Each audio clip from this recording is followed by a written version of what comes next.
Well, history was made as Alexandria, Virginia native Earl Lloyd was the first African-American to play in the NBA for the Washington Capitals in October of 1950. Now, this game helped open doors for many African-American players to play in the league. And Lloyd passed away in February of 2015, but he leaves a legacy of first WOWK photojournalist and Fairfax native Daniel Harris has his story.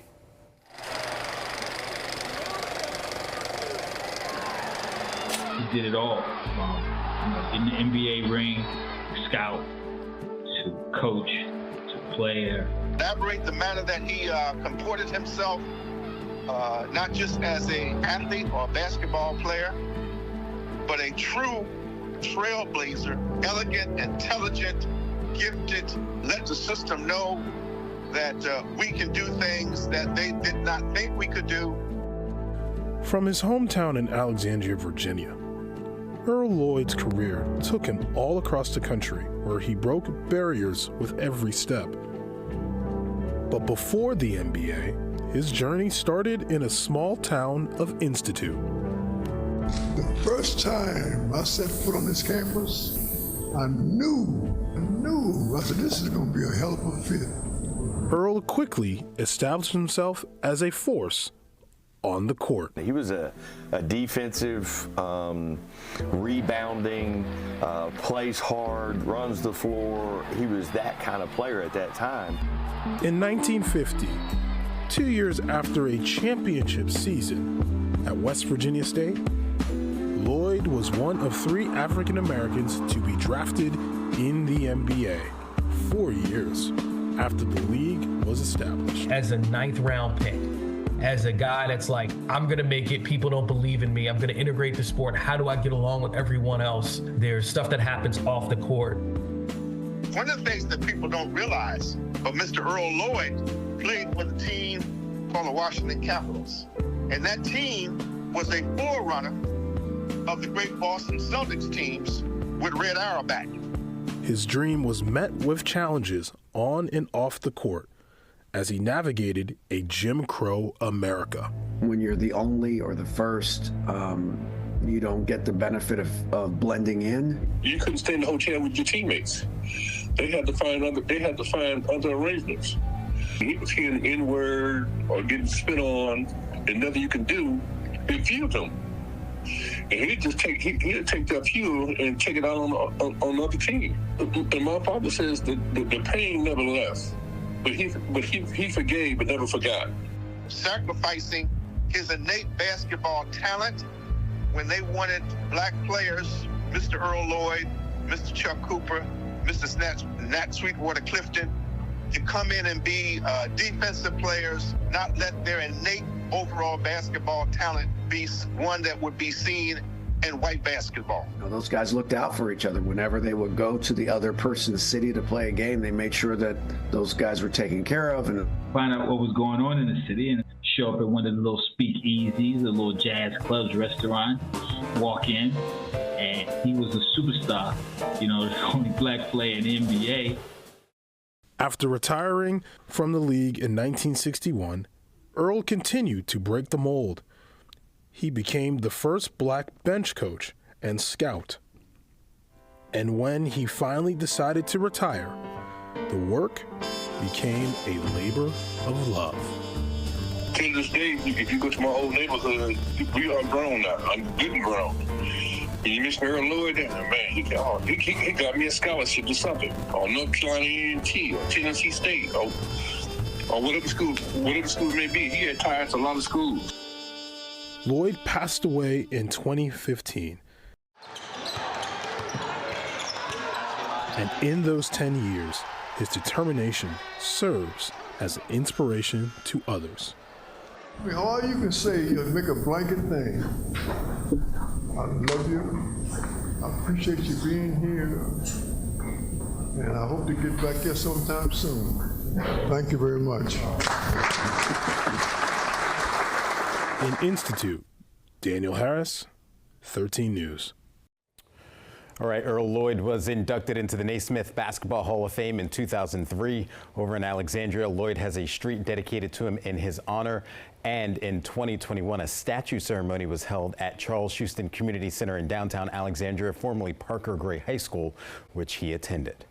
It's time now for the Sports Zone. Tomorrow is the start of the 2024 Mountain East Conference Volleyball Championship. It'll be hosted at West Virginia State University's Walker Convocation Center and Institute. On the eve of the tournament, the conference announced their volleyball awards for 2024, and the Jackets managed to take home 2 of them. Setter Kirsten Eggleton received the Player of the Year award, and head coach Avery Moore was named Coach of the Year in just her first year at the helm. Coach Moore managed to help the team become #1 seeded in the Mountain East Conference. Yeah, it's awesome. You know, we really try and grow relationships with all of our kids, and so I knew coming in, we had that many new kids, and I was a new face. We all had to kind of get used to each other. So we hang out a lot. We're pretty close. We're pretty tight. So the close-knitness of our team, I think, really carries on to the court and takes us a long ways as well. Good teams to compete against here, and we're pretty good too. So I think we've kind of proved ourselves this year, and so I'm super excited what next week looks like. The Yellow Jackets will take on Frostburg State University in their first matchup in the tournament. That game starts tomorrow at 5 o'clock. Also in action is the #2 seeded University of Charleston volleyball team. They'll be squaring off against 3rd seeded Fairmont State in their first round matchup. The team is looking for a win after their loss to West Virginia State in the last game of the regular season. We caught up with the head coach along with senior ride side Emma Shepard, who was able to make all conference. They tell us after a successful season, they're ready to keep things moving forward. Just staying aggressive in everything that we do, I think, is the most important thing. You know, we know what we can do. We've been practicing together since August, since preseason. We're really clean in a lot of areas defensively, our serve, receive, our block, all that stuff. But coming out and playing aggressive with energy, I think, is the biggest thing for us. And when we do that, we seem to have a lot of success. I mean, we are just so excited with this opportunity. Yesterday at practice, we talked about how not a lot of teams are still left and not a lot of teams still have the opportunity to keep playing. So we're just really excited. Our season was awesome. We set a lot of really big goals. Some things didn't fall our way, but we just use our response and keep going. Their matchup against Fairmont State happens tomorrow at noon. Good luck. All right, the Herd is back in action tomorrow as the women's basketball team will be in the Sunshine State. Let's head to Charleston for some playoff football. The University of Charleston facing Ashland University in a Division II showdown from Laidley Field. What a game it turned out to be. The fullback Nico Koski takes the handoff up the gut and breaks the play for the Golden Eagles. Kashawn Beasley here makes a nice pass break up there against Ashland. The defense started strong. Now, Siobhan Wright's had a strong season. He gets the first down on this carry. Now, he made Division II history this season with his 37th touchdown. That's the most of any player in any single season. This is his 38th touchdown. That's a record in NCAA Division II. But the day belonged to Ashland. They break Charleston's hearts in a 40-38 barn burner, and the Golden Eagles season is over. 40-38 loss. West Virginia State made volleyball history tonight. For the first time ever, the Yellow Jackets are Mountain East volleyball champions. The win snaps a 12-year streak where Wheeling won the crown every season since the formation of the conference. But you can see the celebrations are on in Institute, where State are champions for the first time ever. Pure joy. I'm so proud of these kids. They wanted to win so bad tonight, and they got the job done, and we protected home court all year, and so I'm super thankful and just happy to experience this with my team as a first year. It's a great way to start, but we're not done yet, so we're looking forward to what's ahead of us. From them, it's just been unbelievable. We've been working at this for so many years, just building from a young team. Rivalry in Division II hoops today. West Virginia State hosting the University of Charleston. Look at that packed house that was there. Second half, Jackets moving in transition. Arthur Cox with the feed to Nate Mims with the left hand. That rolls around. The layup is good. They take the lead back by 1. And then again, State trying to pull away. Miguel Martinez gets the bucket plus the foul. Jackets starting to hype up this home crowd. But you see would not go away. Ja'Cory Lipkins goes up, misses the layup, but gets his own board and makes the follow to take the lead back. Now, here's the scenario. Jackets are down 1. They've got the ball, trying to run out the clock and win at the buzzer. Jaden Byers gets it to Jaden Slock, who goes up strong, misses the layup, but the ball gets back out to Byers, takes the 3, nails it at the buzzer.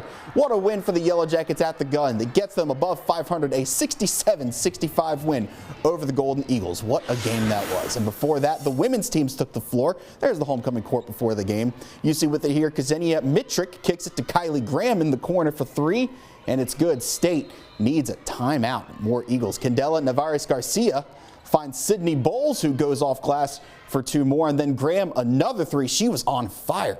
4 3-pointers on the day, 15 points to lead the scoring for UC. Here, State trying to make a comeback. Emya Fortenberry goes up strong for 2.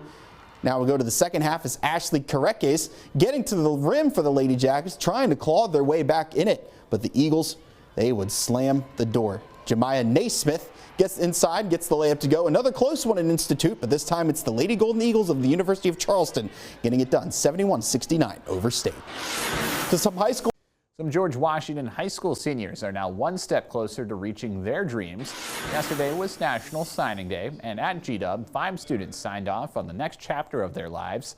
With a chance to talk with Lily Thaxton, a senior with a full athletic scholarship to the University of Kentucky for her gymnastic talents. She says she's so excited, and so is her family.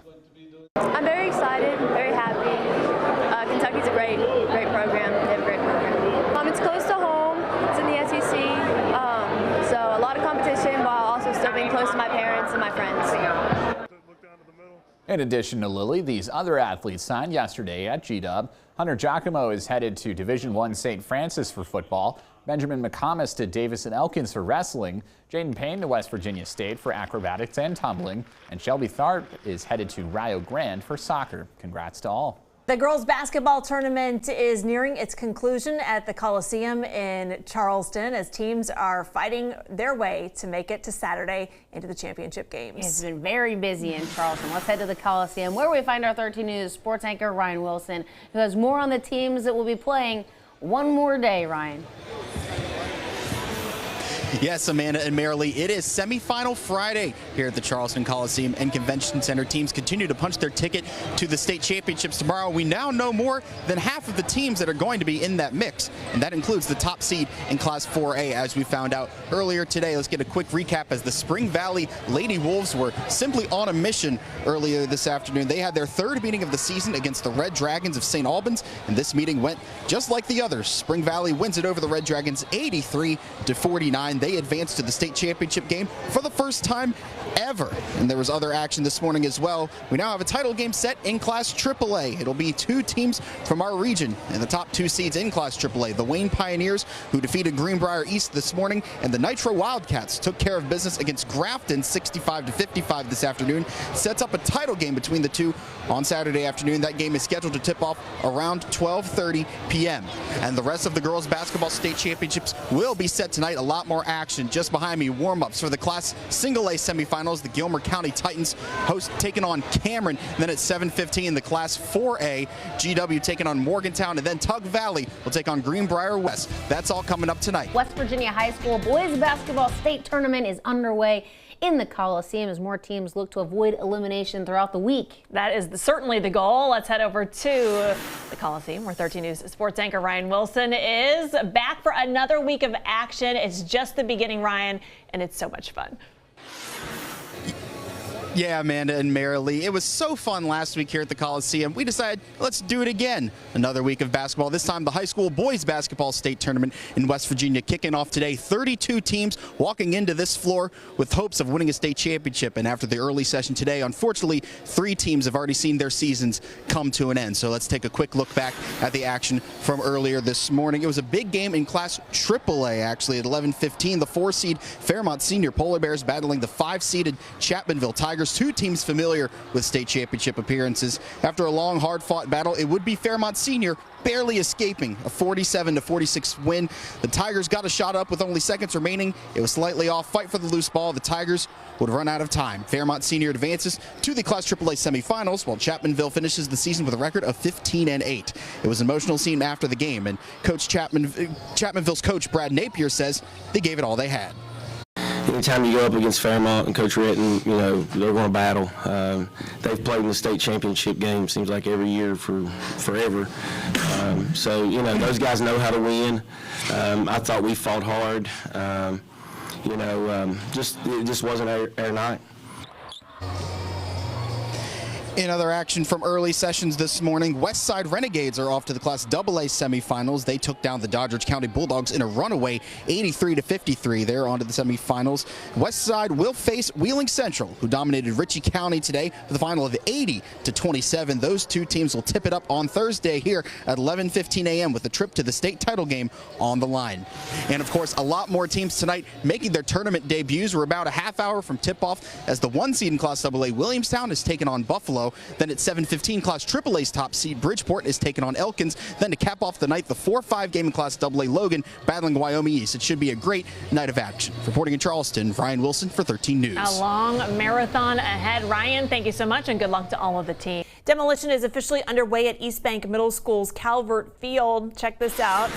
It all started this morning. This comes as Kanawha County Schools and engineers deemed parts of the stadium there structurally unsound. They say the bleachers, press box, and locker rooms were in poor condition.